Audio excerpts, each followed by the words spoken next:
Hello and welcome to episode 260 of Fergo and the Freak. I'm that bloke from Rugby League Project, Andrew Ferguson. You can find me on Twitter at AndrewRP. And join me as always is the glorious League Freak, who you can find on Twitter at League Freak. How you going there, mate? Pretty good, champion. How are you? Not too bad, not too bad. I've just realised something. What? We've done more podcast episodes than the university team played first grade games. Wow, well, it's about time, really. Poor old university. I dare say we've had more wins as well. Well, we've had 260 wins, almost. Yeah. Once this episode's done anyway. Perfect record. Perfect. Not even a single draw. No, although we did have a couple of forfeits there with Carson Brummer. Yeah, we had a forfeit with Nadine as well. Let's be honest, the one with Carson was more of a washout. Oh, wow. Yeah. That was bad. That was really, really bad, that one. Yeah, it was kind of like, actually, it was more like that one was called off because of snow, because there was lots of very white stuff everywhere. Yes.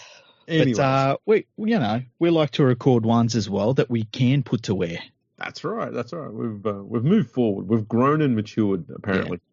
Yeah, we try. So we've had a rather reasonable week this week. Yeah, it's been a lot of news. It's been really good. Last week was a bit quiet. This week, not so much. Yeah. And one of us has been a bit busy on Twitter anyway. Yeah, one of us went viral. Let's get that out of the way. Okay, all right. So you went viral. Okay. Yeah. Talking about a virus. Yeah, talking about a virus. Talking about a television personality. So tell us what you tweeted, and right. it wasn't controversial or anything. Like, it just seemed like, and it was like a pretty good tweet. Yeah, it was innocuous, is what it was. Yeah. It was like the sort of tweet that you read and you go like, yeah, that's a good one. Yeah. So it came out after Sky After Dark opinion dickhead Andrew Bolt wrote an article where he was sooking and balling because Melbourne was not as white as he wanted it to be. So he decided he's selling everything up. He sold the house. He's packed all his shit away. He's thrown all his toys out of the cot and he's fucking off out of Melbourne. He's going to the bush. Mm-hmm. We found out that the bush that he's going to is actually the Mornington Peninsula, which is practically an outer suburb of Melbourne. It's only an hour away from where he currently lives. Okay. And it's got a population of about 150,000 people. The bush. It's like city versus country. Exactly. Yeah. Exactly. So I said, Andrew Bolt is leaving Melbourne. Dan Andrews has now got rid of 2 viruses from Melbourne in a year. Impressive. And that's it? That's it. Right. I thought that I've probably only got about 7 followers from Melbourne, so I thought I'll get 7 likes for that. Hardly anyone will probably see that. That's exactly right. So what happened? Nearly 8,000 people liked it. It's been retweeted over 1,000 times. Almost had 300,000 tweet impressions, and it's been seen that many times on Twitter. It's got a bit crazy. Really crazy. Really crazy.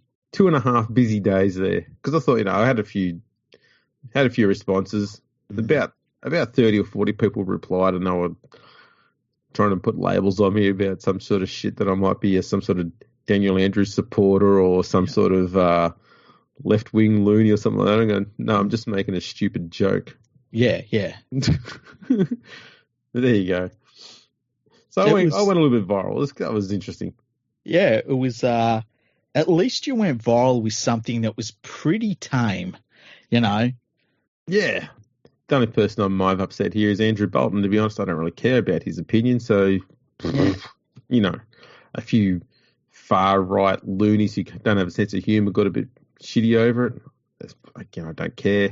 I think considering how many people saw it, you did pretty well, because you can jump on Twitter these days and say I like rugby league, and somebody will get really fucking angry at you over it. So, you did all right. I did do pretty well. I was pretty fortunate there. Yeah.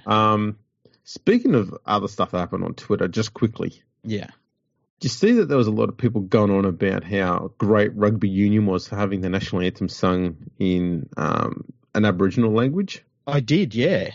And people going on about how it's such a great thing and rugby union should be applauded for it, despite the fact that Rugby League did it in 2010 before a State of Origin game, and they did it twice after that as well, before the All Stars games, and I think they've been doing it for the last 2 or 3 years during the Indigenous rounds. Okay. Yeah, we've done it more than once in Rugby League, but apparently Rugby Union should be applauded for it. Yeah, I mean, I guess any time, because rugby union writers are weird. They're just cheerleaders. They cheerlead and they give promises like, oh, the mustard disgrace is going to go well this year, and they never do. And so, yeah, a lot of people jumping up and down about it. The one thing I found weird was people saying, oh, the anthem was sung in Aboriginal, and like there's so many different languages. I think there's something like 250 different languages. There's a lot. Yeah, and so there's not really one language that you can sing it in, and but yeah, like, and I guess that's an education thing, but you know, no, they usually just go with the more common language, probably one that was attributed to the larger community that they had. So it's a bit, I don't know. The thing that came out of it really is Latrell Mitchell came out saying, I don't think people understand that it doesn't matter if you speak in Aboriginal, the words are the issue, not what language they're spoken in. Yeah. And I go, yeah, you know what, that's actually quite a fair point. But people having a go at him because he had a gaffe over an argument he was making along those lines last year, I think, when he was debating something about the word "girt" and he got a bit fucked up. But what did he say? I don't know. I just heard people saying that he stuffed it up. I think he was saying that the word "girt" meant something about white people invading the country or something like that. I never followed it properly, so I don't recall him saying it. But if that's what happened, then that's a bit of a gaffe on his behalf. But then again, other than in the national anthem, have you heard the word "girt" being put to use? Yeah, exactly. So what would you say? I know what I think "girt" would mean, but I could be wrong. Well, what would you think? I'm guessing it's surrounded. I would say like almost butted up against. Yeah. It's something along those lines. Yeah. I think he mistook it for invaded. Okay. Well, that's fair. And if you put it in the context of the actual song, I don't think we're invaded by sea because we wouldn't have deserts. I just put in "girt" into Google and it said a word in the Australian national anthem. Yes. "Girt," no word. Okay, "girt." Definition of "girt," dictionary.com. A simple past tense and past participle of gird. That helps. I need to find out what participle means and gird. So let's go to gird. Go to gird. Okay, very soon we're going to be on Ryan Gird. So we'll get back to rugby league. Yeah.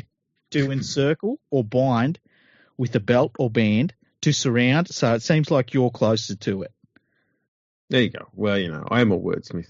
To prepare oneself for action, he girded himself for the trial ahead. It sounds like a rugby league word to me. Oh yeah, absolutely. Especially given this off season how it's going. Jeez, it's fucking ridiculous, isn't it? Yeah. Well, and now let's get into it. Let's not hide from it. Okay. Tom Starling, young Raiders hooker. He's a good bloke. He's a good bloke. It's not his go, Andrew. Not his go. He's he's not a violent guy. No. I think if anything we could take from this, if he's not a violent guy, he's a very, very, very clumsy one. Because there's an image of him where he's got a bit of bark off his nose and a few bit of cuts and scratches and bruises around his eyes and his mouth and stuff like that. Mm-hmm. And all I can gather is there was some sort of fight that happened or broke out in Newcastle. Surprise, surprise. And I thought it was the Central Coast. I heard the Central Coast. It's all kind of the same area, really. Yeah, pretty much. It's really just depends on where you go to Centrelink, but whether it's, Gosford or Newcastle, let's face it. That's right. That's pretty much it. And I think his brothers were involved in the brouhaha. Mm-hmm.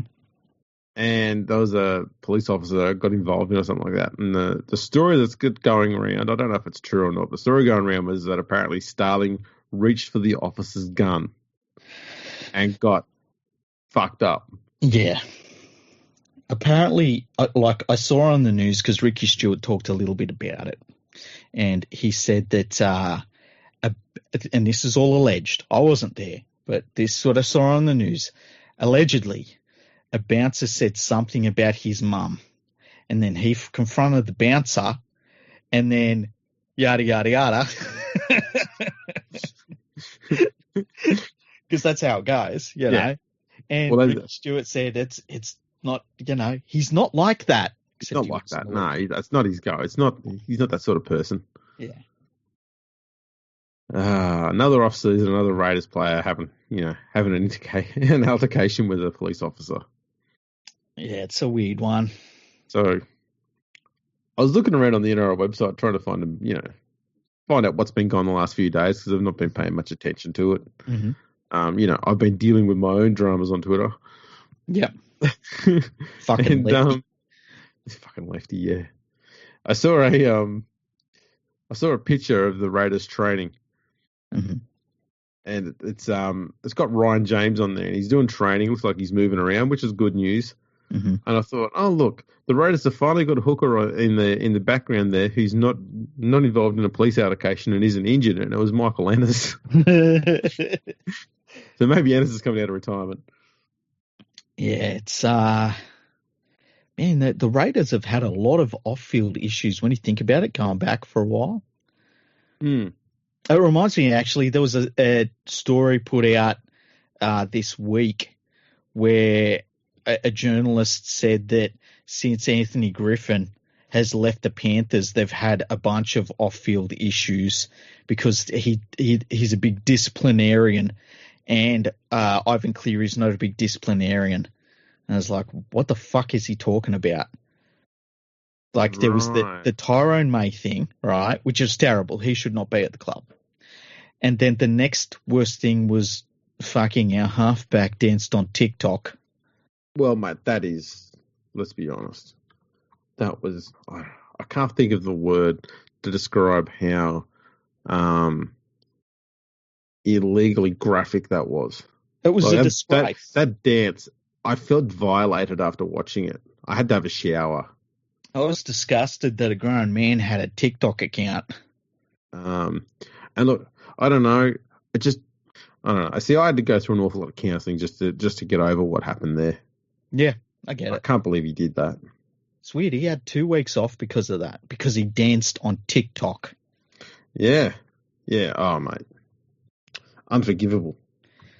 Yeah. That's what happens when you have a wartime consigliere in charge. Now, one thing I wanted to get there, you mentioned the Tyrone May thing. Yeah. The interesting thing about that being raised is those videos that Tyrone May did, I'm pretty sure they were made in 2018 when Anthony Griffin was coach of Penrith. Oh, really? Mm-hmm. Ah, okay. So much for that one. Yeah. I just can't believe he's still at the club. Furthermore, mm-hmm. I mean, Anthony Griffin, he's only been there a short while and already. Corey Norman's been on the poker machines winning $25,000. But that's positive. That's horrible, isn't it? Didn't we learn from the Broncos after the 29 finals that, rugby league players playing on the pokies? They're supposed to be doing nothing else bad, doing nothing at all bad, but rugby league players on the pokies, that's horrible and disgraceful behaviour. Isn't that what we're supposed to have taken from that? Yeah, they're not. If there's one thing we know about rugby league players, they're not allowed to get Maccas at like 3 a.m. Mm-hmm. They're not allowed to play poker machines ever.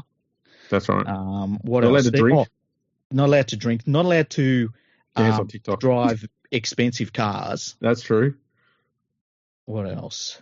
What's funny about all of this? Mm. These are all things that the journalists are allowed to do. Oh, yeah.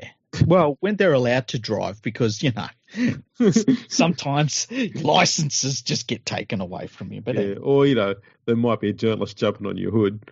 Mm-hmm. It's hard to drive when you've got one of those on there. Yes. You Yes. try to negotiate a corner while you got some bald headed dickhead jumping on your hood. You don't want him. You obviously don't want him to fall off. Allegedly. We'll leave that there. We're really sailing close to the edge, aren't we? We're pushing the line, aren't we? Yeah. What the fuck? Yeah, that's not normal for us. No. What else has been going on? Let's have a look. I wrote a list down. There was a fair bit on. Benji Marshall. He's been replaced at Hull FC by Josh Reynolds. Did you know Benji is the only player, marquee player that Hull has signed who never lost a game while playing at the club? Well worth it. Very well. Like he was. It was good while it lasted. I'll say that. What do you reckon about the Josh Reynolds signing? I feel like Josh Reynolds is done. I'll tell you this, okay? I'm glad he's leaving the Tigers, and not because I thought he was shit. When he was playing for the Tigers, when he did get on the field, he gave 110%. He busted his ass while he was on the field. Yeah. I just think that the quality of the game has left him behind. Well, it was always one of those players where part of his game was his work rate and the way he got around the field and his hustle. And when you start getting older and, that sort of edge that you have starts to get dulled, then you become less of an asset to a team in those areas of your game. That's right. And the problem the Tigers have with him is he did start getting a few injuries. And they do tend to bunch up a little bit as you get older, especially if you can't get a run of, game time but in front of you, around that period. Yeah. I think, though, he's back to being fully fit at the moment. I actually think he's going to go pretty well in the English Super League. Well, hopefully he does. I don't know. I feel like he could be one of those signings where they're like, wow, what the hell? No, because, look, the one thing I've noticed, okay, when you look at the Super League is what they want from players is versatility, okay? You will find that pretty much every single halfback that's ever gone to the Super League, has ever come through Super League, has had to also play at 5'8" and also play at hooker. And that is something that Josh Reynolds can definitely do. He's got the work rate to look after the defensive side of things as hooker in Super League. He probably actually work a lot better as a hooker over there, to be honest. But he can also play at 5'8". He can also play halfback over there if he needs to. And I think that's something that suits a Super League team perfectly. Like, you couldn't take Luke Brooks over there because he doesn't have the size to pull off the defensive workload required at hooker. So he's not going to work over there. They're not going to take over a 7 who can't play 9. They need that versatility. They always have done. That reminds me of something I saw during the week too. They kept on putting out stats this week that said James Roby, who I'm pretty sure is about 35, only missed 5 tackles all year. I did see that. Yeah. Which I'm like, bullshit. Like, we all know that the statistics that come out of the English game can be a little bit funny. Like, weren't you and me watching a game once where, and I think Huddersfield were involved, and it was an absolute whitewash in the first half. I think Huddersfield were getting absolutely lapped, but it showed like they'd only missed 12 tackles or something. I do remember that, yeah. Missed tackles is a bit of a furphy in NRL and Super League because it only counts a missed tackle if the player has attempted the tackle in the first place. Okay, so if you've made a poor defensive decision and the player's beaten you fair and square, so you've come out of the line to try and shut down a play and the player has beaten you completely and you've created a massive gap and the team scores through that, that does not count as a missed tackle. Yeah. But if you go and you try to tackle someone and you get pushed aside or something like that, that's a missed tackle. But that effort to try and effect that tackle would actually have more of a positive impact for the team defending than the person who runs up out of line and creates a hole. because the player with the ball has had to stop and deal with that person coming across. And by doing that, it's probably given the defending team a chance to actually get another player there to effect a tackle. Yeah, yeah. Whereas creating a gap, no one's stopping that. So the player's stat is actually being punished more for effecting a tackle and missing than by just completely being, entirely absent.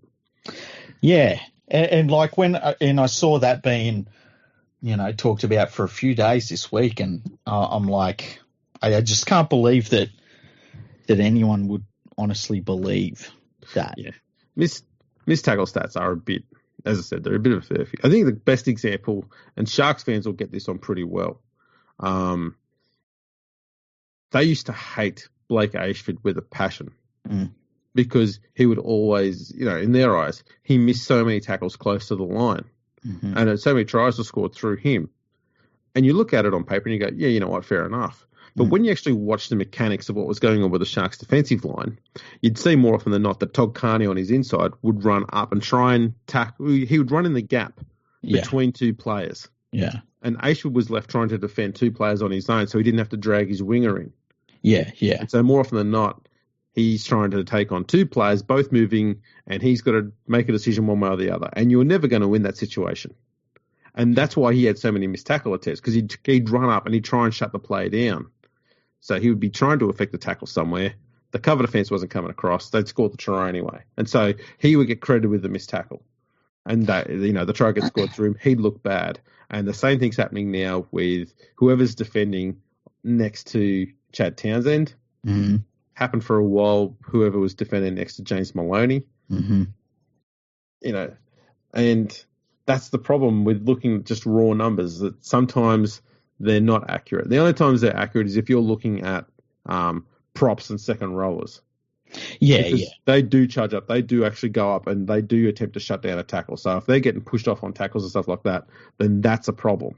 If they've got a lot of missed tackles, that needs to be rectified. But for most other people, centres also are in that same sort of category. But for a lot of other players, it's not really telling much of a picture. Fullbacks is another one. A lot of fullbacks will make 3 tackles in a game and they might miss 2 or 3 tackles, because a lot of times they've got 1-on-2 situations. Mm-hmm. So wingers, another sort of tricky one. So it's always a bit tough that. But any hooker who plays an entire year and only misses 5 tackles, I'd be questioning the way the data is collected more than anything else. Yeah, well, that's the thing, and like for a stat like that, and that's a stat a lot of teams would use on some level, and if that one's so badly out of whack, you got to wonder what other ones are badly out of whack. And we've seen them ourselves. Like the stats will come up at halftime, and we'll have a laugh about it because some of them are so poorly recorded. So yeah. I found that interesting anyway. It certainly is. What was the other Super League news? Oh yeah, there was a player that the Broncos have signed from Super League. Yeah, Albert Kelly. He was. I don't know why the Brisbane Broncos signed him, but he was in quarantine for 2 weeks and went to Broncos training, and they basically sent him back to the Clydesdales, their feeder team, because he'd packed on a few kilos, which I get, being in quarantine. I mean, like if you're someone that's susceptible to chucking on a bit of weight, if you're not working out a lot, and you've got to be in quarantine. And like Kevin Walters said this, he said like it wasn't just a case of him being in quarantine by himself. He had his whole family in there with him. But apparently he's come back carrying a bit of weight, and, they've sent him back down to the Clydesdales to sort of work that weight off before they bring him back in. But I didn't know he'd signed for the Broncos, and I don't really know why they would sign him. I get the impression they might have decided to sign him because they see him as a replacement for Jack Bird. That's my guess. He's not a bad 6, but at the same time, I don't see why they'd need a 5'8". Just because generally you can just get someone from your feeder clubs or something like that. Yeah, if somebody said to me, "Oh, do you want to sign Albert Kelly?" I would rather go in a different direction. I don't get it. I really don't get it. Like, I don't think he's an NRL first grader.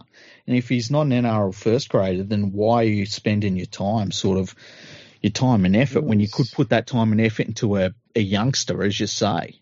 He spent 6 years in England.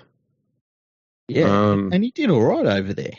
Oh, he's a top one player over there. That's kind of his level, and he's not a long way behind NRL, but I'd put him in the same sort of area as Josh Reynolds. Like, he'll probably have a few good games and hold himself reasonably well in the NRL, but I don't think he's going to be a match winner, and you can't really carry solid halves. You need match winners in the halves. See, I think that he would be hugely out of his depth playing in the NRL now. I think he'd have, first of all, forward packs will run over the top of him. And I just don't see him anywhere close to being an NRL player. I think Josh Reynolds is way, way ahead of Albert Kelly. See, I reckon what the Broncos are doing is they figured they want to have Anthony Milford being a roving ball running 6, and Kelly to just do the bare basic stuff of a 7. Distribute the ball and kick. That's all they want. They just, I dare say that's their game plan. And I think it's a bad idea to ever do that. Mm-hmm. If you've got a 7 whose job is to just distribute the ball and kick, that makes your genuine attacking forces smaller because you've got less of them on the field, which makes them also easier to defend against. Mm-hmm. And I think that's the problem they've got here if that's what they're planning on doing. On another note, do you reckon you could spend 6 years in England and not put on weight? Oh, no. I mean, everything's fried. Yeah. If it's not fried, it's just, the stuff that's not fried is boiled lollies. Hard sugar. Beer. Yeah. So, I don't know. I think it's a bit harsh thinking he's put on a bit of weight. He's probably done pretty well not to have put on much weight at all, to be honest. Well, Albert Kelly, too, he's not a big dude. No. He'd only have to put on a few kilos and it'd really show. So I think the other thing, too, is he's going to be 30 by about the time the season kicks off next year. Yeah, I don't know. I just found it a strange one. It was a strange one for me. And yeah, I was shocked. I didn't know he'd signed for the Broncos. Neither did I. When you said it, I thought, do you mean like Ash Taylor? Like, are you sure you haven't got the two players mixed up somehow? And there you go. Yeah. That's a surprising one. What else was there? Brandon Smith. Yeah, this is news that hit today. The Storm have said that he's allowed to explore his options for 2022, which says to me, one, Cameron Smith's playing next year. Mm-hmm. And two, they don't think that they'll be able to hang on to Brandon Smith because he's probably made it clear that he wants to play hooker, and Storm have got Harry Grant. Yeah, and they were always going to commit to Harry Grant as their hooker. But I agree with you. I think this is more about this coming season, where they've given him the indication where they feel as though their future is. But it also opens the door for him to maybe do a deal with another club and leave this year if he really gets upset about playing, off the bench. Because, I don't know how they're going to do it. I think you have Grant. Personally, I would have Grant at hooker and Smith as your halfback. But it's going to be interesting to see how they work it all out. I don't know. I can't see where you have,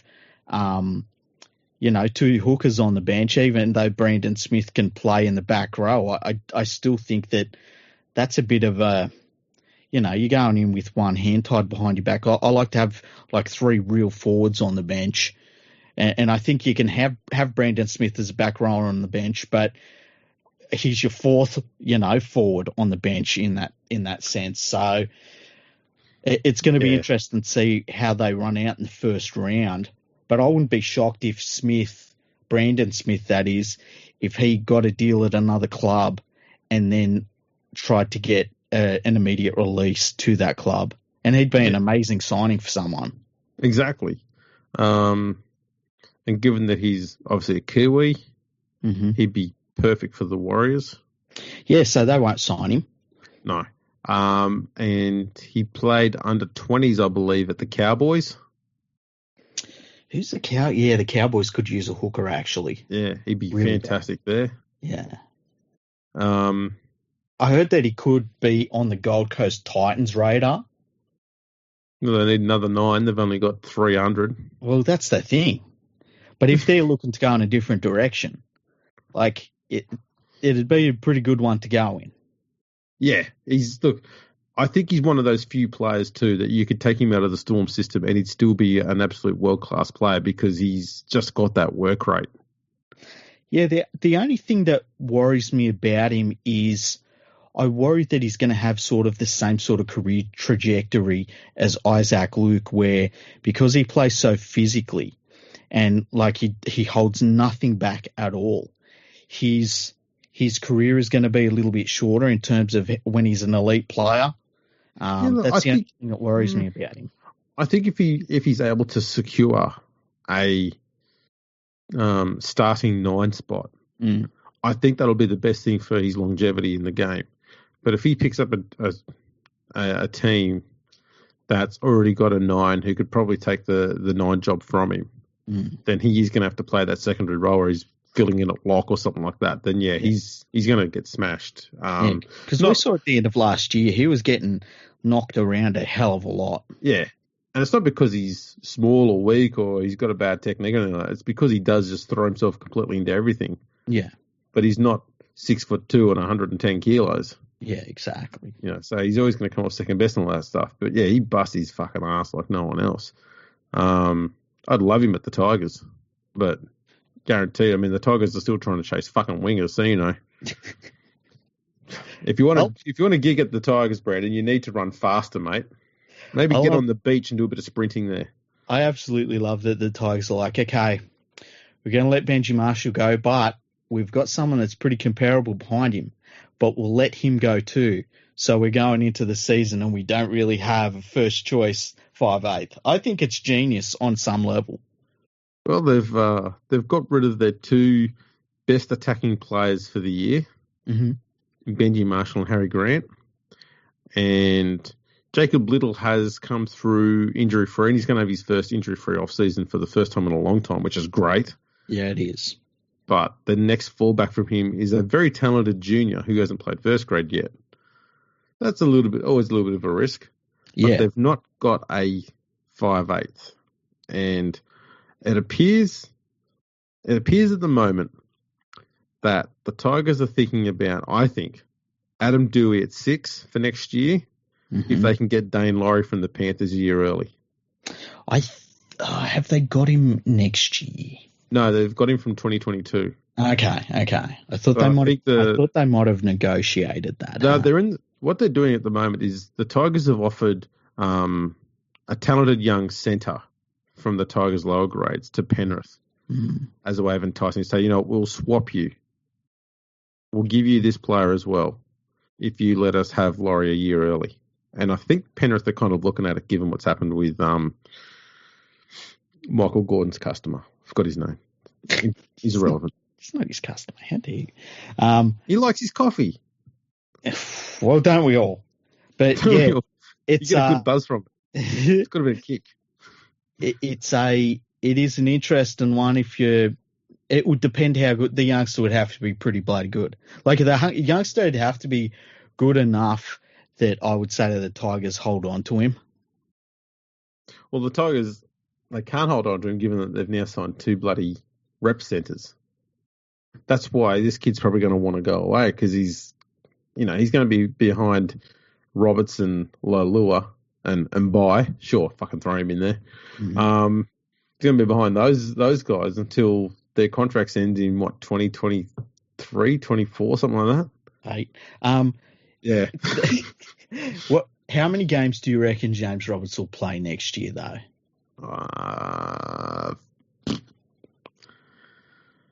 6. Yeah, I'd be shocked if he played more than 10. Yeah, I don't know. It's crazy. I'd love it if he played more and he kicks ass and gets picked for Origin again, obviously. But was the last time we saw that happen for the West Tigers? Mm. Yeah. So yeah, that's kind of what's going on there. I've got a feeling that the Panthers may say yes, because I don't think Laurie's going to get much game time at the Panthers next year. And Penrith have shown in the past that they're not going to stand in the way of any of their up-and-coming talent who they know they can't hang on to. They're not going to stand in the way of them playing first-grade football elsewhere. And given they're going to pick up a centre, and he is a young guy, so they can spend a bit of time developing in their area, I think that might be something that might appeal to them.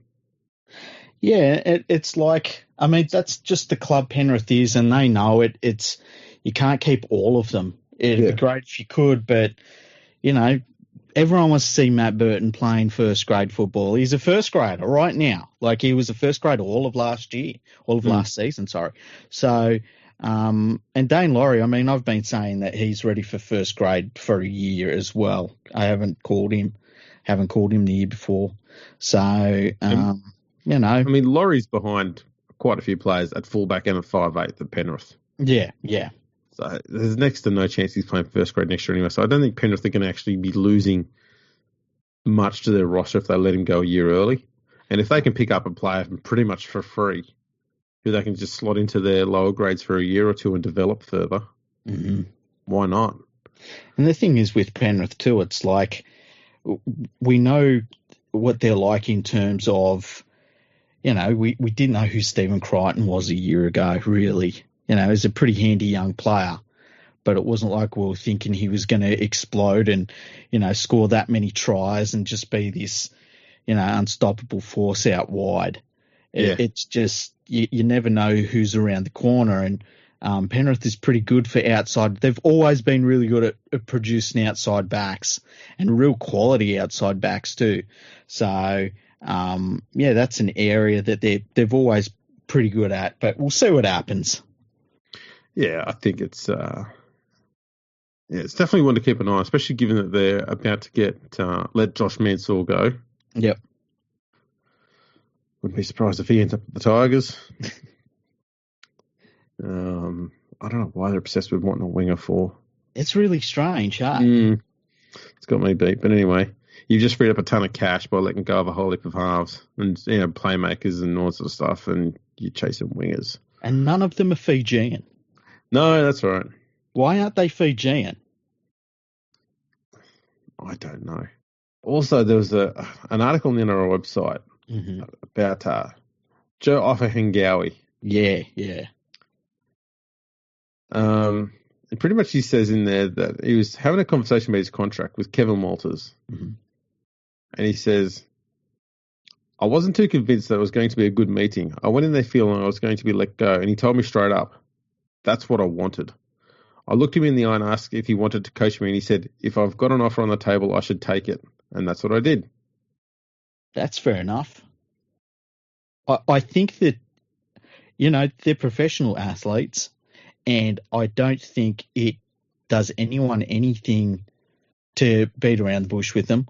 Like, if you've got to get rid of them, tell them so that they can get on with it. Yeah. You know, rip the Band-Aid off quick. That's right. Be upfront and be honest with them. Mm. In other news, James Tedesco has re-signed with the Roosters until 2024. Yeah, it was funny seeing the way the media reported that one, because they were like, oh, they held on to him. And it's like, yeah, they were always going to hold on to him.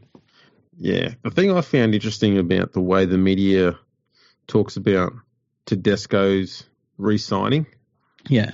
And I found it really gross because they were talking about it, I think, during the season. Yeah.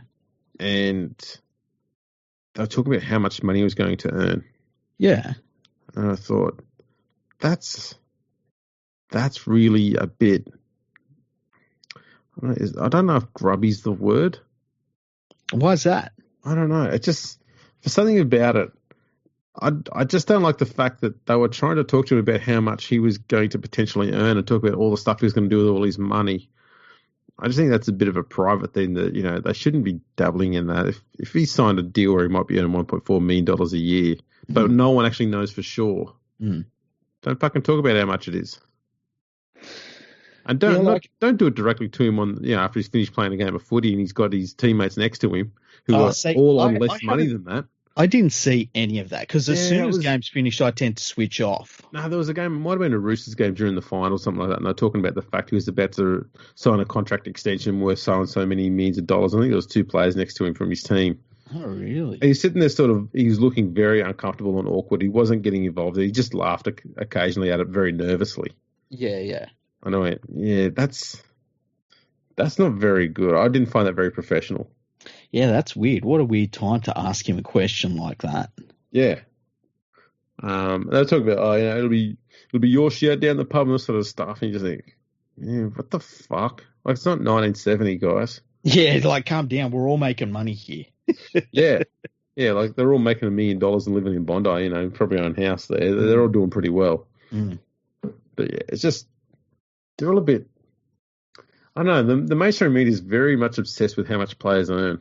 It's really weird, hey? Because, like, I think that there's the only reason I have any interest in what a player earns is there's two reasons. Number one, I think it's awesome that the game affords the opportunity, even for someone like a James Tedesco, where he can do something he absolutely loves and earn $1 million doing it. I think that's what you want rugby league to be. And number two, this is a different tact completely, is the salary cap side of things. Like, if the salary cap was $100 million and James Tedesco was earning $30 million, it wouldn't change the way I thought about him, even if it's like $10 million. It's just a matter of like how the salary cap is effectively used. And for someone like James Tedesco, if he's on $1.4 million, he's well worth it under the salary cap restraints. And then you get someone like, say, Mbai, who isn't really worth what he's being paid under the salary cap, and that becomes a point of interest. But, like, even you and me, like, Moses Mbai, like, good luck to him. I'm not going to decry the bloke for trying to get as much money as he can out of whoever the hell it is. Yeah, yeah. That's smart business. Mm-hmm. I'd be doing the same thing if I was in his shoes. Yeah, anyone would. Yeah. I just don't think that, because, a lot of the numbers that get thrown out are speculated. Yeah, yeah. And that's the thing, we don't really know. And it does change your perception of a few players. Moses Mbai's a classic one. He's probably an all right bloke and everything, but I'm sitting there going, I want to get rid of him because he costs too much. But that's understandable from you only do that because of, like, if they said, if it was they changed their salary figures to Lego bricks, and they said the West Tigers have 100 Lego bricks to use, and they're using 15 of them on Moses Mbai, you'd be like, man, he takes up too many Lego bricks in this team. Like, it's not about the money in your thing isn't about his money. It's simply about the amount of salary cap space he takes up. And I think that that's fair enough. But the thing that gets me is when people say, oh, that, that's more than nurses and doctors and blah, blah, blah, blah, blah, blah, blah, but, it's more than the Prime Minister earns. It's like, shut the fuck up. Because at some point it just comes back to some people being jealous of young blokes that are earning heaps of money to do something really cool. To those people who say that, these rugby players earn more than the Prime Minister does, I ask those people to get your team to sign Scott Morrison and see how well he performs. Yeah. And then you tell me if you think the player you've got there that's earning more than him is actually better value for money than Scott Morrison. I don't think you'll be too disappointed with your results with the team, with the players you've got there. I mean, I personally would still take Moses Mbai at $900,000 a year over Scott Morrison at centre at $500,000 a year. I would take Moses Mbai on $800,000 a year if you moved him straight into politics. Well, that's true too. I would take him as the Prime Minister. I would take him as the, anything, like the local member. I don't care. Let's replace all of the politicians with football players. Well, there's an idea. Who would be the best Prime Minister, though? Oh, the best talker. Cameron Smith? Yeah, easy. Cameron Smith, easy. I see. I'd have him as the Minister for Communications. Oh, really? Yeah, because he will not talk to the mainstream media. I would the Minister for Communications. I would have James Maloney. Oh, he's in Super League. He doesn't matter anymore. Oh, that's right. He can go in British Parliament if he wants. Yeah. He'd do better in British Parliament too. He would. People, What other most people would politicians could understand have? him. Like, who would be your Foreign Affairs Minister? Foreign Affairs. Oh. What about Robbie Kearns? It's like fucking going over to England. That's where the Eiffel Tower is. I tell you what, I remember watching a fun sort of quiz thing that they had on Fox Sports many years ago, Yeah. and Luke Lewis was on there, and not the sharpest knife in the drawer, that Luke. Oh, really? Yeah. They were asking the players, can you name all of the states of Australia? Mm-hmm. He said one of them was Perth. Oh, really? Oh, that's bad. Yeah. That's pretty bad. So maybe we could make him Foreign Affairs. There is a point, like a tipping point where, because you say like, okay, Luke Lewis, he's made plenty of money in his career, doesn't have to worry about money, but there is a tipping point where you're like, yeah, but I don't want to be like dumb. If you've got a lot of money but you're dumb, it's a problem. It is a problem. It is. I'm not saying Luke Lewis is dumb. Maybe his geography is not his best subject, but they're just. Well, we know he could be a mathematical genius. He could be. Yeah, he just spent all that time studying maths instead of studying geography. Fair enough. It's possible. Yeah. And really, who cares about anything west of Lithgow? Yeah. Really, let's be honest. So actually, I kind of like his commentaries a few times I've heard it. I haven't heard him commentate. Is he a good commentator, is he? Yeah, he's not too bad. He does the colour commentary sort of stuff. Okay. So he's one of my competitors. Provides good insight. Sorry? He's one of my competitors. It's like me versus Luke Lewis. Yeah, absolutely. You're not going to win that one. Because he'll just run through you if he has to. True. That's what he does. Yeah, but where's Luke Lewis from? He's from Western Sydney. He's not from Mount Druitt though. Where is he from? I can't remember. But he's not from Mount Druitt. He's not a Druitt boy? No. Maybe he's just from Penrith, isn't he? I just don't know. I really don't know. Blacktown. Yeah, see. Oh, Blacktown. It's a little rough. It ain't Mount Druitt though. All I'm saying is, just watch out, Luke Lewis. Just watch. I know of one pretty good human that comes from comes from Blacktown. So I'm not going to. Andrew Fafita. No. Didn't play in the NRL. Oh, okay. Yeah. My mum. Oh, one of our favourite listeners. She's a good egg. Yeah, hello, Miss Ferguson. Yeah, she's she'd probably run through half the NRL players. Probably. Yeah. Especially if they demanded spaghetti bowl. Yeah. She flings that shit like it's fucking frisbees. She gets that wrist action going. All the power comes from the lower back, Oh yeah. Oh, plenty of power in the forearm as well. Yeah. Get that up there. She'll smash them. What else was there? We had a few things here. Oh yes, the Lord Almighty Peter V'landys has decided that next year, after reviewing everything, he's not going to go back on his decision that he made to have one referee. Not fucking surprised at all. Yeah, that was always going to happen. He's right, and he knows he's right because he said he's right, and because his mates at the Daily Telegraph have told him he's right. Yeah, how weird was it? Did you see that article during the week that said he was like the number one sports administrator, and there was this article that was kissing his ass about the NRL restarting again, And they were like, everyone was saying they shouldn't restart, and they did, and it was all Peter Volandis and blah, blah, blah. And it's like, oh, man, they need to chill. The fellatio articles do come out on a regular basis every now and then. That's what I called it, eh? That's all it was. It really was. This is the thing, okay. I've asked people who are diehard rugby league fans who are also fans of Peter Volandis. Yeah.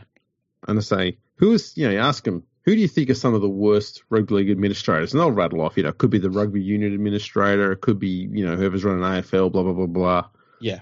So just to let you know that those competitions, those games, all got back and restarted as well. Yeah, can you think of a sporting competition that didn't actually restart? No, and that's the thing. You can't sit there and talk about Peter Volandis being this god amongst men because he got rugby league back earlier than everybody else. Because getting the game back and started was always going to happen. Because all of the games and competitions who everyone seems to think are run by fucking idiots still managed to get their game back. So that shows you how easy it was to get the game back up and going again. If people who they consider to be fucking idiots and shit administrators are able to get the game going again, then anybody can do it. Yeah, and like it all he did was started it like 2-3 weeks earlier than everybody else. I mean, whoop-de-doo. The game was always going to get back. Todd Greenberg was always going to get the game back running again. Mm-hmm. Yeah, they were all working towards that, and yeah. I don't know what it is, but Peter Volandis, he's a wartime consigliere.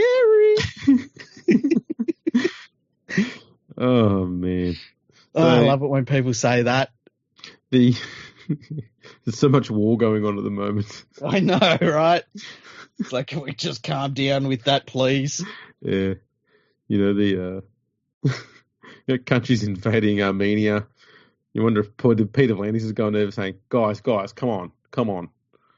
I can get us back up and running a few weeks earlier. I wonder how he would say Armenia. Armenia. So yeah, one referee for next year, and apparently every single referee in the ranks is not happy because I don't think many of them were consulted.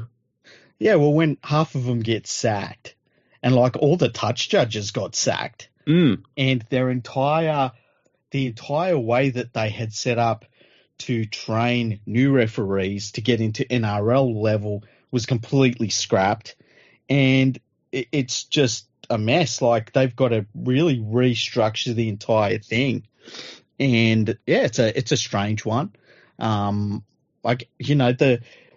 The experts in rugby league, bar none, are the referees. And I can't believe that you wouldn't consult with them at all. It's just crazy to me. They'd be the first people I'd consult. And I understand that they would have an interest in making sure that there was as many referees as possible on the field. But at the very least, listen to them. Yeah. And some of the rather stupid comments that came around this, people saying, it's a good idea, the referees make too many mistakes as it is, so we don't need any more of them on the field. And I thought, well, hang on.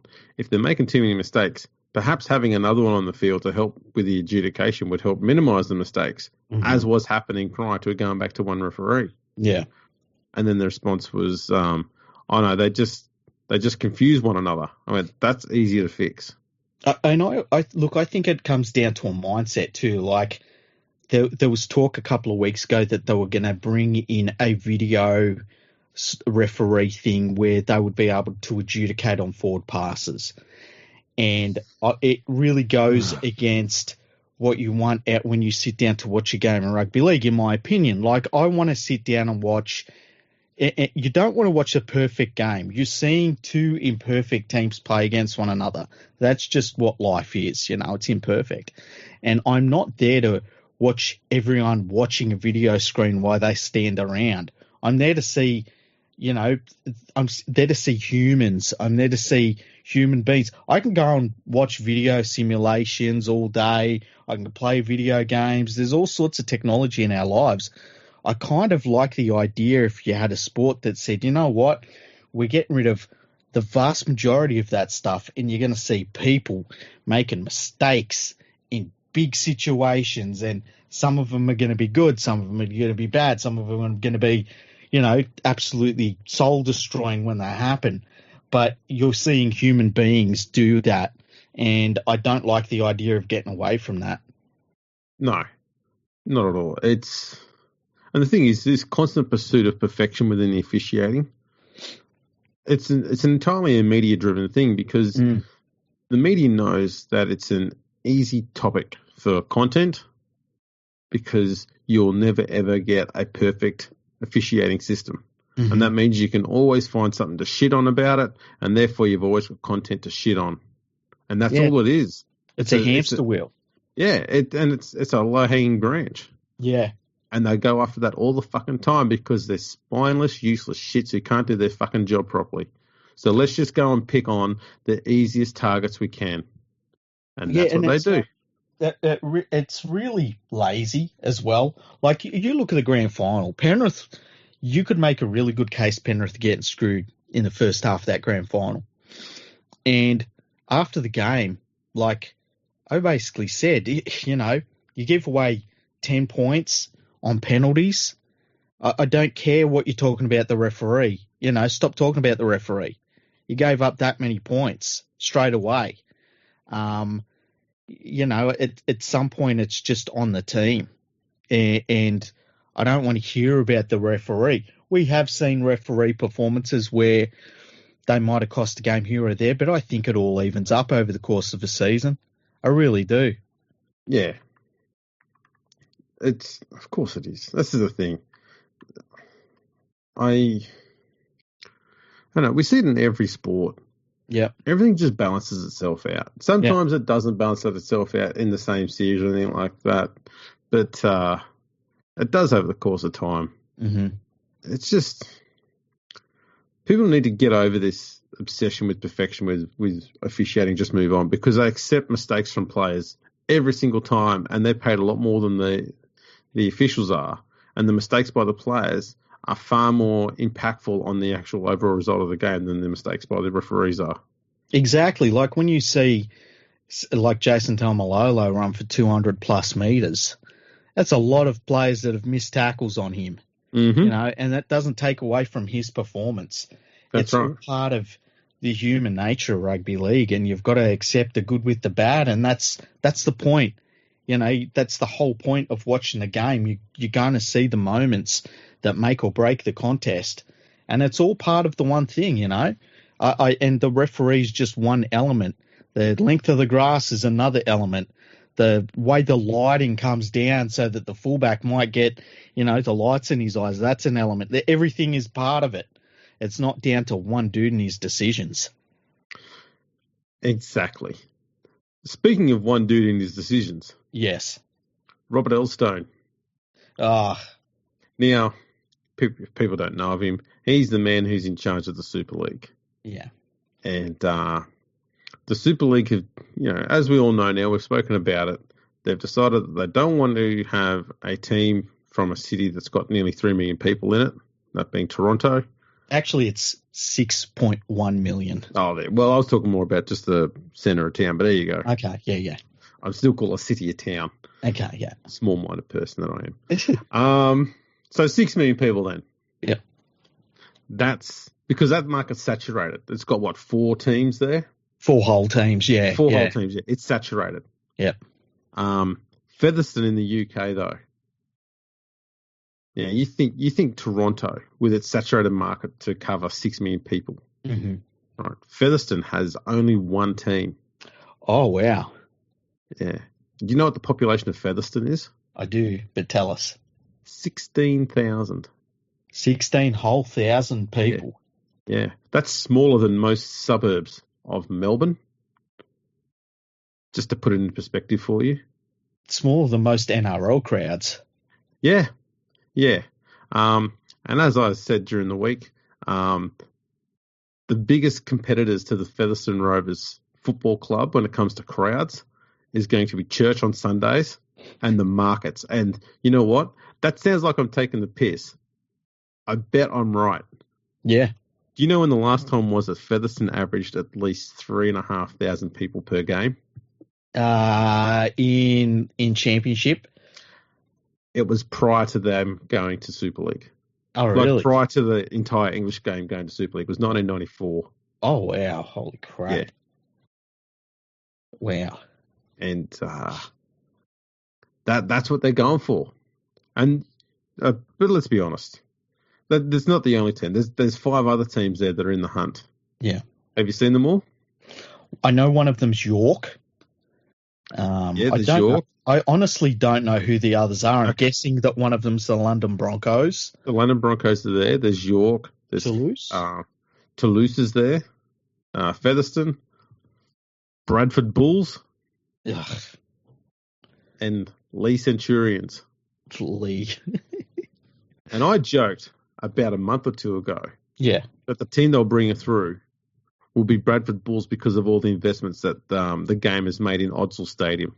Yeah, yeah. And I still think that's going to happen purely for that reason. I agree with you, hey.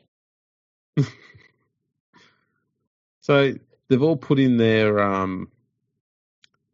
statements, and whatever else they're doing. Mm-hmm.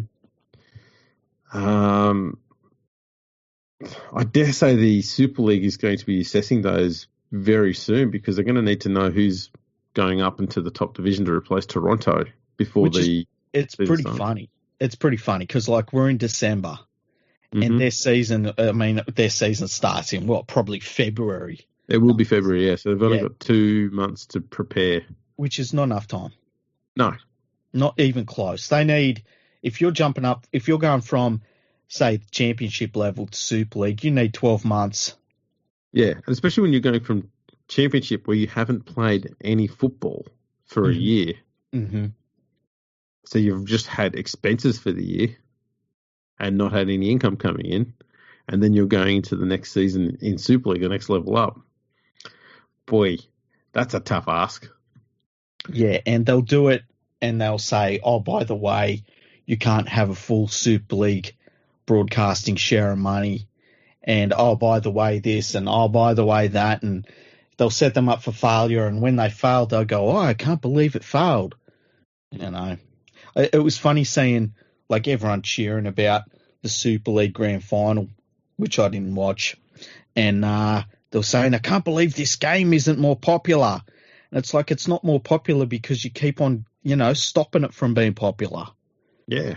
Like, why would it, this idea that everyone's supposed to be really excited about two small, towns that are playing one another that are like 20 minutes drive from one another, and it's the biggest contest, you're going to love it. That doesn't get people's juices flowing in 2020. I don't mind if they've got those small teams there, but they need to have teams from much bigger areas, from much bigger markets. And if they struggle, then they need to give them as much support and as many opportunities as they've given every other tiny little town. Imagine what would happen in rugby league in Canada if Toronto was helped out and given every chance to survive and compete as, say, Bradford's had. Oh, it'd be amazing. It'd be absolutely amazing. Instead, their first hiccup, bang, you're gone. And just completely shit on the game in Canada entirely. Bang, that's it. Not interested, fuck you. And we're going to replace you with a town that's got, an attendance that gets beaten by church on Sundays. Seriously. It's like the same people that line up at Nando's. Yeah, it's a Nando's queue. Yeah. That's it. In some good news from England, someone who obviously we've mocked a bit in the past, but he's doing something great at the moment, Kevin Sinfield. Yep. He's decided he's going to run 7 marathons in 7 days in a bid to raise, what was it, £777,777 for motor neurone disease and Rob Burrow, who's suffering horribly from it. He's wheelchair bound now. It's terrible. It is terrible. He's just finished his 6th one, and he's already raised, I think he's raised over £800,000, or he's already beaten his mark, and he's getting up towards £1 million. Phenomenal stuff. He's getting really close. It's pretty amazing what he's done, and like I saw a picture of him today, and you could see the physical toll it had taken on him. What an effort! 7 marathons in 7 days. Jeez. Yeah, it's insane. Yeah.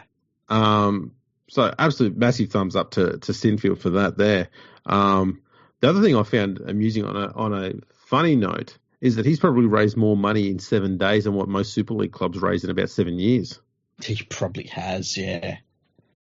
It's maybe that could be what we get Kevin Sinfield to do, just keep running. Just keep running.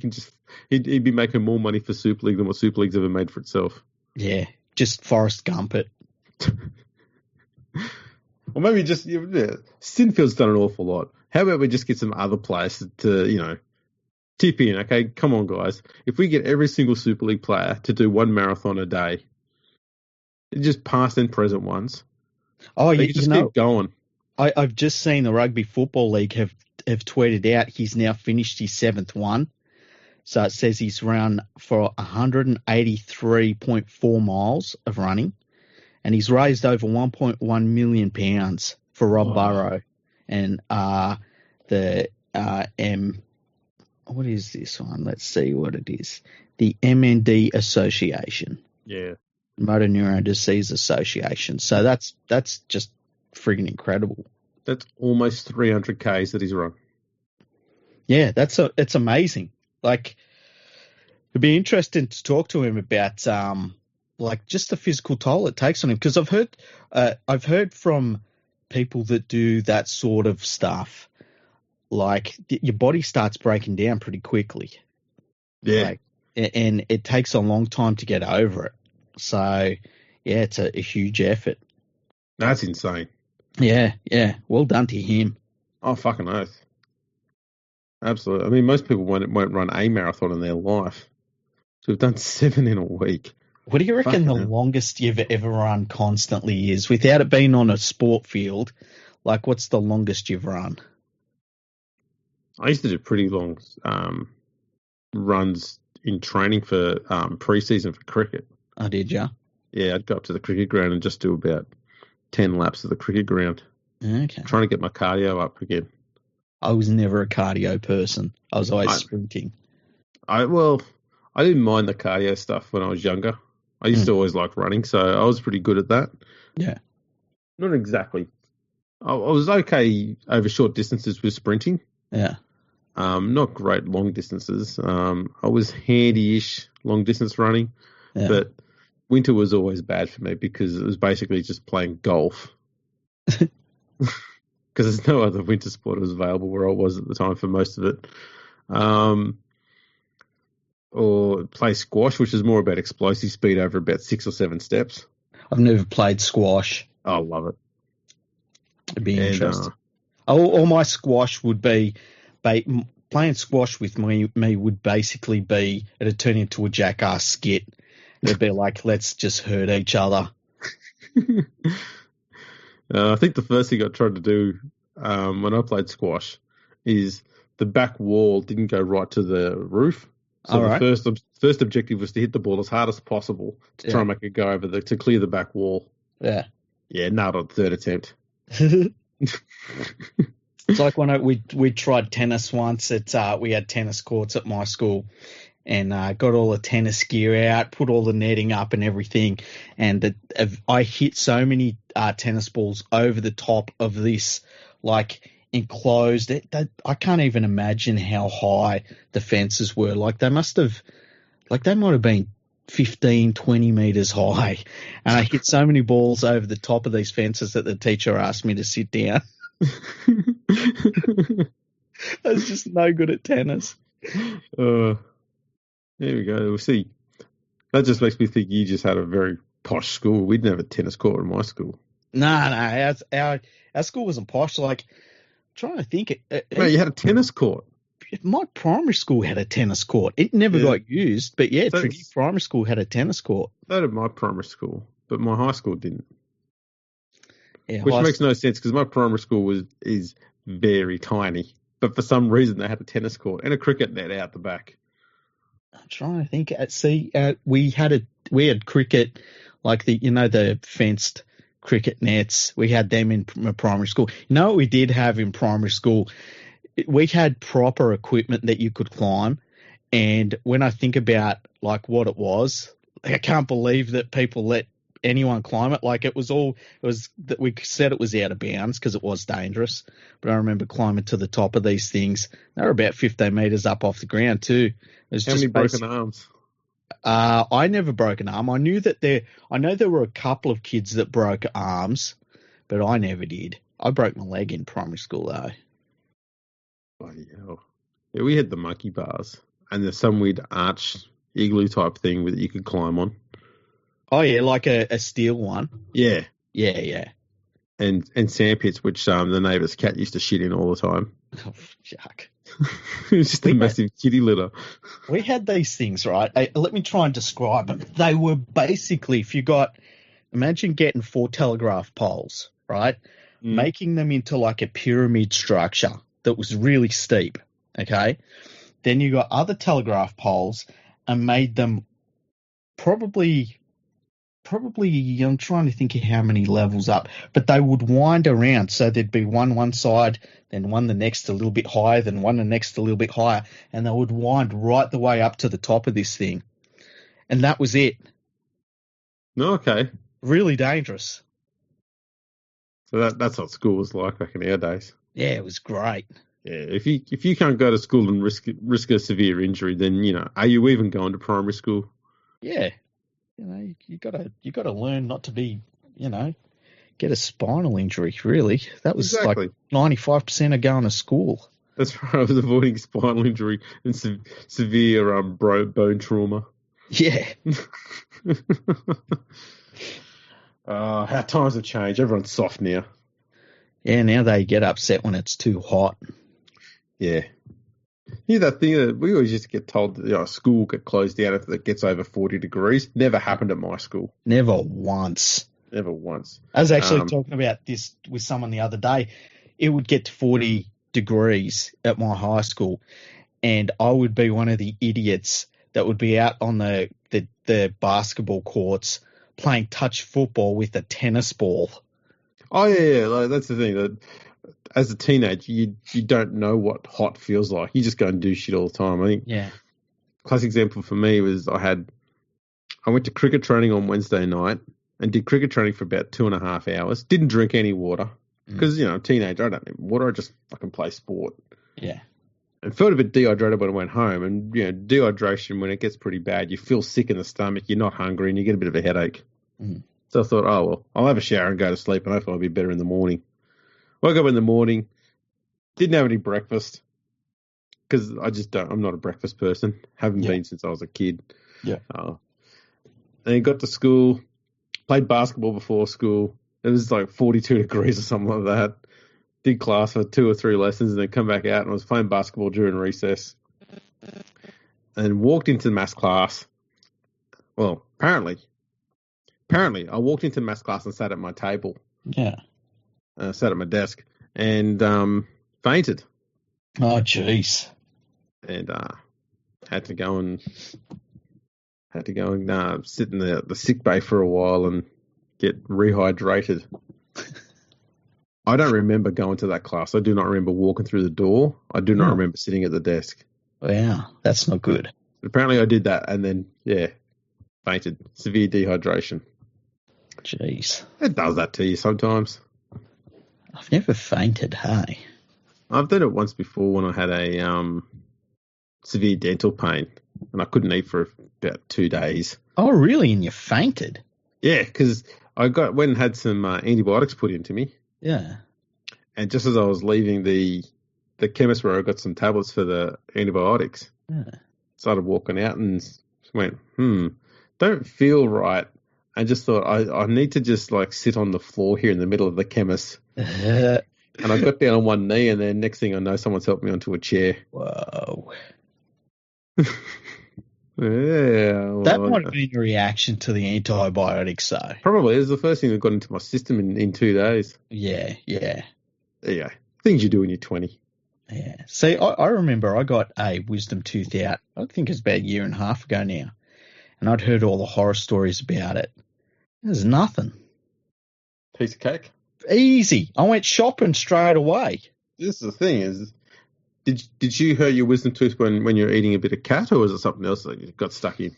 No, what was it? I hurt my wisdom tooth eating something, and I can't remember what it was though. Geez, what was it? I can't remember anyway. And yeah.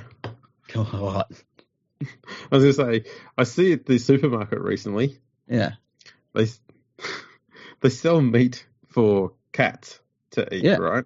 yeah. On the packaging, though, it says lean cat.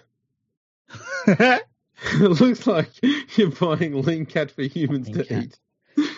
See, cats would eat cats. They wouldn't care. Oh, fucking earth, they would. Yeah, anyway, so I got my wisdom tooth taken out. It had a big hook in it, and that didn't matter. And I got the gas, but the gas didn't work on me. So I was huffing that gas, and I felt nothing at all from the gas. And then they pulled the wisdom tooth out, and I was like, "Is that it?" And they were like, "Yeah." And I was like, "This is nothing. What do people complain about?" And yeah, I went shopping afterwards. The only thing that really annoyed me is it bled for 2 days. It does do that. Yeah, so that was just annoying. Yeah. They gave me Panadine Forte. I didn't use that. I took a couple of Panadol once I got home. Panadine Forte. That's just a bit nasty. Yeah, I didn't use that. I had a couple of Panadol, but that was it. I didn't even need Panadol to fall asleep or nothing. So there you go. Yeah. Don't know how we got into this.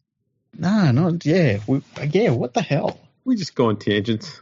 It's the off season. We can talk about whatever. Who cares, eh? Do whatever the fuck we want. Yeah. So we'll go back to those 6 teams. Who do you think they should bring through? You got Bradford, Featherstone, Leigh, London, Toulouse, and York. I think what they should do is completely scrap Super League altogether. I reckon they should bring through all 6 teams. Wouldn't be the worst idea, hey? Why not? I say why not? Bring all 6 through. Fittest. Yeah. Bring all 6 through. 2 of them get relegated next year, and the winner of second division gets automatically promoted. There you go. They can all have a 1/6 share of the 50% of one team's whole share of the Super League grant. And they could just... That's basically one slice of tuna pizza each. Pretty much. And then they can, get their playing staff from, I don't know, I'm sure they've got unemployment, dole queues and stuff over in England. Just pay them all like $2,000 a year. They'll be fine. No, the way you do it is you wait until the Challenge Cup and then you take your salary and you bet it again. No, I can't say the rest of that. I'm sorry. You're giving people ideas here. Oh, they already had those ideas. That's been very clear for a long time. It's been done? It's been done. Just tank. Yeah. That's what they should do, actually. Bradford should go into the Challenge Cup, and they might be up against, I don't know, who knows, some team from Millwall. The Millwall Marauders playing in their first ever Challenge Cup. They've never played rugby league before. It's the second or third round. Mm-hmm. Bradford would normally win this game by about 300 points to 0. And they all just turned up and said, right, everybody, put everything on Millwall to win. And then just turn up and tank it. And then next year they're like flushed with cash. Yeah, next year they're going out and they're buying David Fafita from the Titans and paying out his contract. It's all good. We can do this, guys. It's sweet. I bet someone's thought about that. I bet they're thinking about it now. Tell you what, that sounds better than fucking tuna pizza. I love it when you get these teams that they're like, we're really strong financially. And then they have one season which is just like not real good. Not even terrible, just not real good. And because they bank so heavily on being good every year, it completely screws them. And it's like, oh, you're not strong financially at all. You're barely holding it together. Yes. I think Leeds have kind of just gone through some sort of run kind of like that. Do you remember they finished 10th in 2016? And then they were premiers the year after, but then they were back down to 9th in 2018. They were 8th this year. 8th 2019. Well, So there's been it's really crazy. Leeds is the biggest market in Super League, right? What do you reckon's the second biggest market? in Super League, Yeah. St Helens. I think it would be, and I don't know, but I reckon it's probably between Hull and Warrington, maybe. St Helens is a small town. Maybe it's Featherstone. Could be. There's a bit of silence there for a while. But that's what we're talking about here. Like, these markets are so small. And then they wonder why people outside of these small markets don't care. It's like, because no one cares. Why should someone in London care what's going on in St Helens? Well, that's true.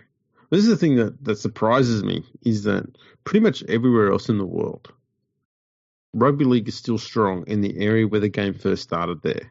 Mm-hmm. Like Port Moresby in PNG, Auckland in New Zealand, Sydney in Australia. But the Huddersfield region in England,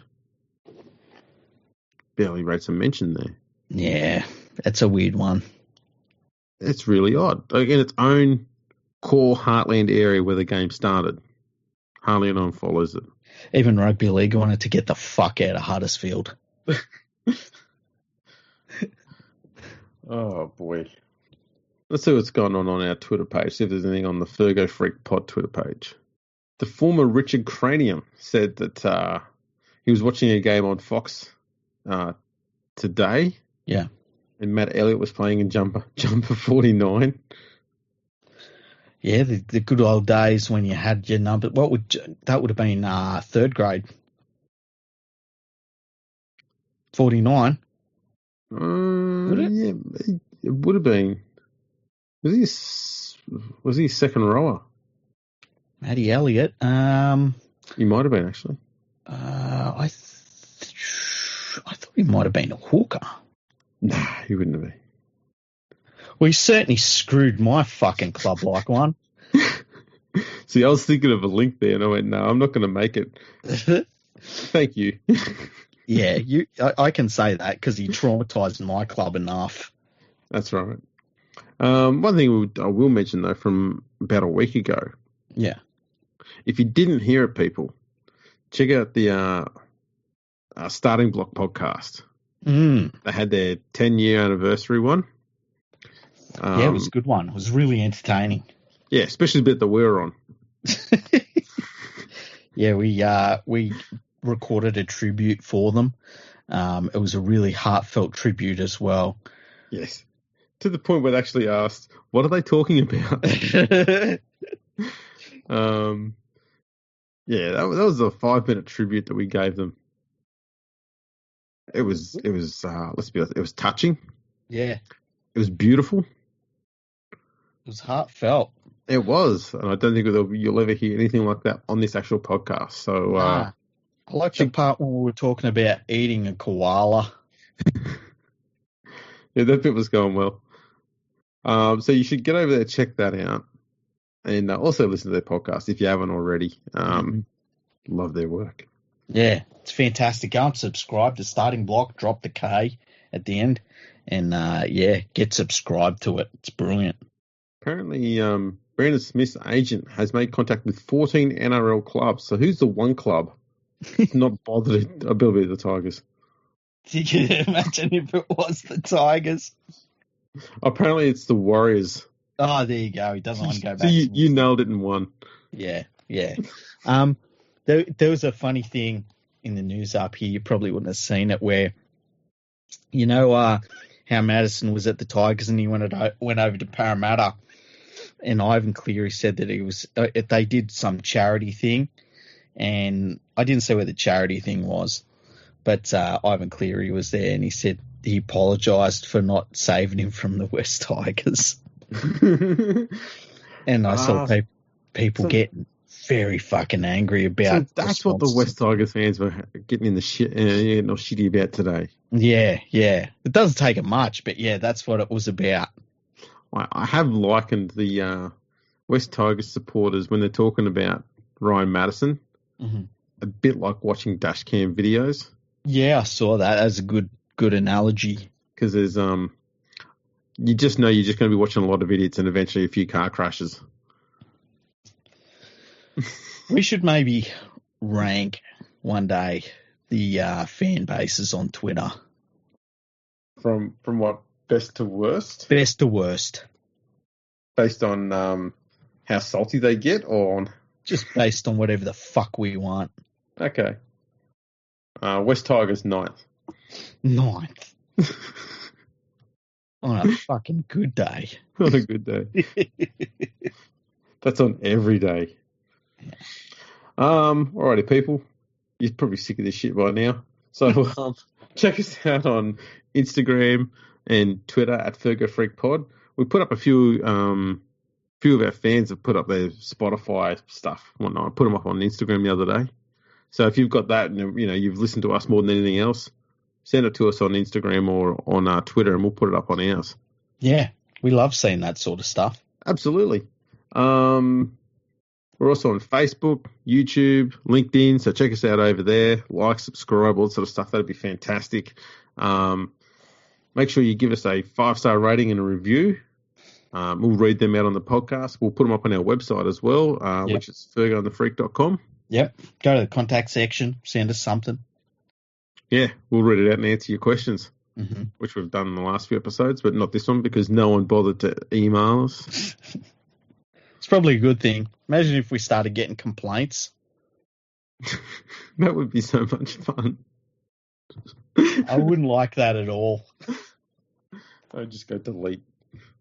I feel like the podcast is my happy place because it certainly isn't fucking Twitter. Oh, mate, you just need to go viral. You'll be fine. Twitter's just a bunch of miserable bastards at the moment. You're almost fucking upset at something. That's right. Can't even say the word cunt without being fucking banned for a week. What's the use? Well, you just got to be... Imagine if you just use the letter V instead of the letter U. Yeah, I guess. Yeah, either you... So you always got to look for workarounds. Yeah, it's just... they took away 30% of the words I use. What the fuck? What else is there? That's pretty much, isn't it? Yeah, pretty much. Pretty much. If you want to sponsor the podcast, please get in touch as well. Freaky does all that sort of stuff. He does all the wheeling and dealing there. He's our advert man. I'm basically like Don Draper out of Mad Men. I don't know who that is. That's all right. Did he ever get shot by John McClane? No. Don't care. It is the Christmas season. It's the season to be jolly. It's the season for more Die Hard. Yeah. Should we do the Die Hard 2? We should do a Die Hard 2 episode, hey? Yeah. We'll go through all the Die Hards. By the time we catch up, they'll have done another 2 or 3. Probably. Yeah. Where he's fucking walking around drinking a fucking smoothie. That'd be fantastic. Fighting He's got crime on fucking the internet. Botox and shit. Yeah. He'd be fighting crime at Bunnings by then. Yeah, talking about the kids these days, it's like, just calm down. You're wearing skinny jeans. Exactly. You get like 15 different flavours of coffee. You'd be fine. Yeah. Back in my day. That's what we need to hear more of. Yeah. All right. I'll stop rambling on. Thanks for tuning in, everyone. Catch us all next time.